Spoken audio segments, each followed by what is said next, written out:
renforcer l'immunité du point de vue alimentaire, il faut donc stimuler l'hématopoïèse. Alors, le fer en est pour quelque chose avec des besoins journaliers de 14 mg. Ce n'est pas beaucoup et quand l'alimentation est orientée, on peut effectivement couvrir donc ces besoins en fer journalier. Il en est de même pour le sélénium avec des exigences de 55 microgrammes par jour, ça suffit largement, et cela peut être retrouvé dans les produits laitiers et dans les produits marins. Alors, le sélénium va jouer un rôle très important en très petite quantité pour booster, pour stimuler donc les métabolismes de défense. Alors, le zinc aussi, je disais tout à l'heure que le zinc, parmi tous les travaux qui ont été réalisés sur les micronutriments, le zinc est l'élément, le micronutriment le plus chouchouté et qui a le plus montré son efficacité dans l'amélioration de la compétence immunitaire. Alors, ce zinc influence donc la barrière cutanée en régulant les gènes avec les lymphocytes. Donc, potentialise l'action des lymphocytes. Alors, les travaux de Black en 1998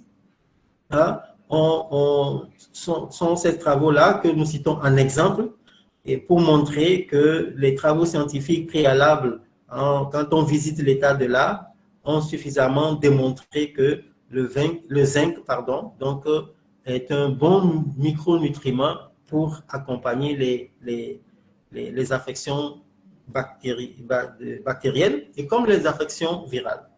Alors, voilà une panoplie de micronutriments, de vitamines que nous pourrions identifier en cas de COVID pour manger sain, pour manger en connaissance des conséquences. Parce qu'il ne s'agit pas, en période de pandémie, d'assurer une quantité alimentaire, mais il faut assurer une quantité alimentaire en plus des aliments qui apportent une plus-value, qui apportent quelque chose de spécifique donc à la maladie, à la pandémie. Alors pour nous pouvons citer, pour ce qui nous concerne dans la sous-région ici ou bien au Sénégal, quelques exemples d'aliments que nous conseillerons donc aux populations de consommer pratiquement tous les jours au besoin et de façon naturelle et non sophistiquée. Donc, il s'agit par exemple du fruit, le Deuterium senegalensis, ce fruit vert-là qui permet d'obtenir un jus verdâtre très riche en vitamine C. D'autres fruits secs aussi, comme le fruit du baobab, nous apportent en moyenne 200 mg de vitamine C. Ensuite, les agrumes et ensuite la pomme de cajou. La pomme de cajou est un fruit qui est excessivement riche en vitamine C et qui peut donc, en cas de pandémie, améliorer l'immunité donc des populations. Ce sont des fruits qui sont disponibles en saison, qui sont accessibles, qui ne sont pas chers et que les populations peuvent facilement donc adopter. Le deuxième exemple, c'est le fruit du baobab, qui est mis en avant ici pour son taux de calcium. Le taux de calcium est important, mais aussi qui est riche en polyphénol, qui sont des antioxydants puissants et qui participent donc à renforcer donc la santé, le bien-être du patient. Donc les polyphénols sont des antioxydants au même titre que les vitamines C et qui vont participer donc à améliorer la santé donc des populations. L'autre exemple que nous pouvons citer, c'est le fruit du Dalium guinensis. Le fruit du Dalium guinensis est un fruit qui est connu et riche pour son taux de fer. Taux de fer qui avoisine les 5 mg pour 100. Alors, cela suppose que pour ce fruit-là, lorsqu'il est disponible en saison, il suffit d'en consommer 300 grammes par jour pour couvrir tous les besoins en fer et favoriser donc l'hématopoïèse, favoriser donc le renouvellement cellulaire. Alors, nous ne pouvons pas donner des exemples sans citer donc le fruit donc de l'hibiscus, le bissap, qui est connu aujourd'hui dans tous les pays et qui est consommé sous forme donc de nectar, de boisson. Ce sont des nectars qui regorgent énormément de polyphénol et de vitamine C. Alors, ce sont des exemples que nous donnons pour nous permettre de mettre le point sur des éléments alimentaires qui sont proches de nous et qui présentent d'énormes potentialités.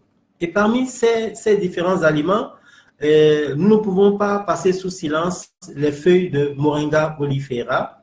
Ces feuilles-là qui, depuis quelques années, sont très, très exploitées, très consommées, parce que ces feuilles sont des feuilles qui sont complètes, riches en macro-éléments et riches en micronutriments de tous ordres.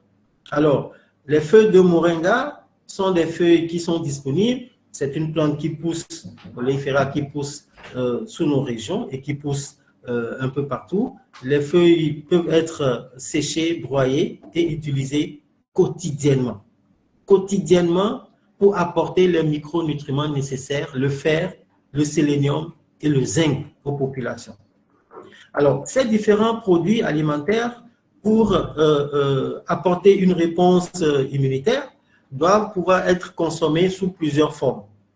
Donc, ils vont se présenter sous une diversité de produits élaborés, allant des nectars au jus, aux cocktails de fruits, aux infusions, aux huiles essentielles qui contiennent des métabolites secondaires, aux produits de confiserie et puis aux produits de pâtisserie également. Mais nous allons mettre notre dévolu plutôt sur les infusions parce que les infusions vont nous apporter, comme les jus aussi vont nous apporter donc une aisance dans leur utilisation. Il est plus facile pour nous le matin de prendre bien en pleine journée, de prendre une infusion d'herbes, de thé et autres, de prendre un cocktail de fruits que de prendre un produit amylacé de panification ou bien de confiserie. Mais cette année, nous avons, pour aborder la problématique de l'alimentation et de la COVID, nous avons demandé à nos étudiants en fin de cycle de réfléchir sur la thématique et de proposer des aliments riches en micronutriments, surtout en zinc. Nous avons ciblé le zinc et rendez-vous compte, les étudiants nous ont proposé une série d'aliments avec différents produits. Ici, nous présentons des produits de confiserie qui nous ont été proposés et des produits de confiserie qui contiennent du jus de citron, la purée de banane et du pain de singe. Ça, c'est le premier produit.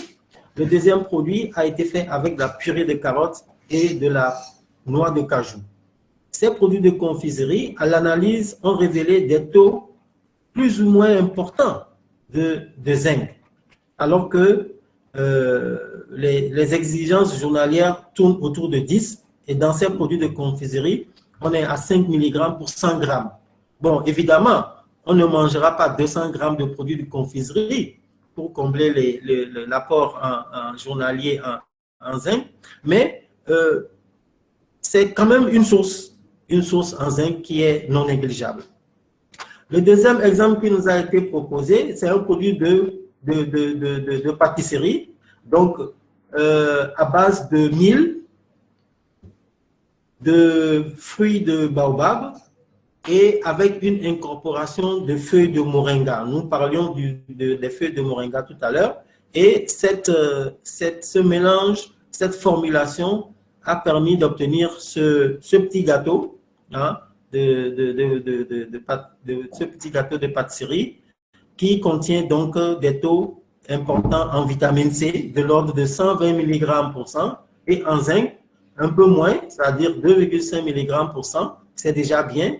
Entre un produit de pâtisserie et un produit de confiserie, je pense que la pâtisserie va être beaucoup plus consommée, mais va apporter suffisamment de zinc et de fer pour que les atteintes en zinc soient obtenues. Alors, le troisième exemple qui nous a été donné, c'est un produit, ce sont des produits céréaliers à base de, surtout à base de mil dans 80% dans 80% des cas. Alors, le premier produit est un produit, ce sont des croquettes, des galettes, je dirais des galettes à base de mil, de miel, le premier, de miel et de dattes. Et à l'analyse, les produits ont montré des taux intéressants de zinc et puis des produits, des farines de céréales, mélange de céréales et de feuilles de moringa pour enrichir en micronutriments. C'est pour dire en réalité que lorsque la problématique se pose et que les gens veulent manger en connaissance de cause, les solutions sont là.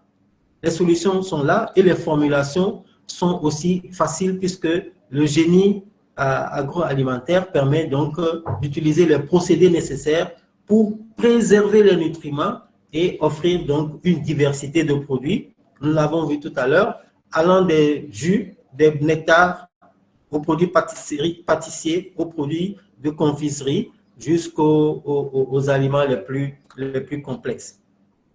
Je disais tout à l'heure que moi, je mettrais plutôt mon dévolu sur les produits, les infusions. Les infusions, notamment les boissons chaudes.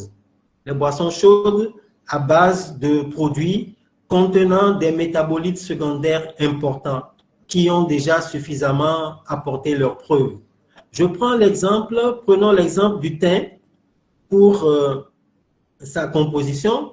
Le thym a déjà montré son effet antiviral dans plusieurs travaux. Notamment, nous prenons ici l'exemple des travaux de l'équipe de Noël Kemper qui ont travaillé sur l'effet antiviral des extraits aqueux obtenus à partir donc, du thym, sur l'herpès simplex, sur le virus de type 1, sur le virus de type 2, in vitro, et la question, pourquoi pas, sur le virus SARS-CoV-19. Alors, le deuxième effet du thym, c'est que le thym a un effet antitussif et antispasmodique.